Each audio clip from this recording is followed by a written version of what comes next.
من ساعات قليلة تم كتب كتاب محمد حوارات وآلاء في فندق 5 نجوم في القاهرة، وكانت الفرحة كبيرة جدا بالعيلة والأصحاب والأهل. أهلا بيكم في قناتي توما ترند اليوتيوب.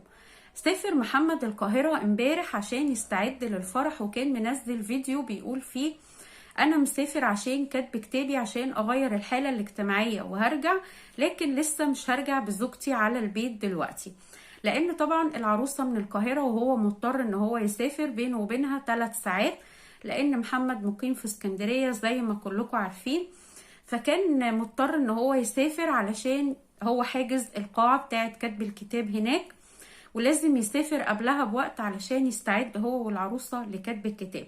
سافر محمد هو والحاجة ومعاهم الولاد ريماس وزياد علشان يحضروا او يستعدوا لكتب الكتاب. اخد محمد عروسته وابتدوا يستعدوا لكتب الكتاب، جابوا الفستان، راحوا مركز اسنان، راحوا بيوتي سنتر علشان عملوا ماسكات، ظبطوا اسنانهم، حجزوا الفستان واخدوه من الاتيليه.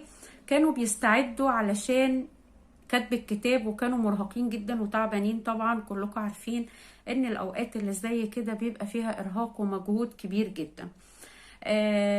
كتبوا الكتاب في قاعة في فندق 5 نجوم، لكن مش هي دي القاعة اللي هيكون فيها الفرح. محمد قال: احنا حاجزين قاعة لكتب الكتاب وقاعة تانية للفرح هتكون اكبر واحلى واشيك من القاعة اللي تم فيها كتب الكتاب. تم كتب الكتاب في القاعة وكانت الفرحة جميلة جدا، وحواليهم أهلهم وصحابهم وعيلتهم.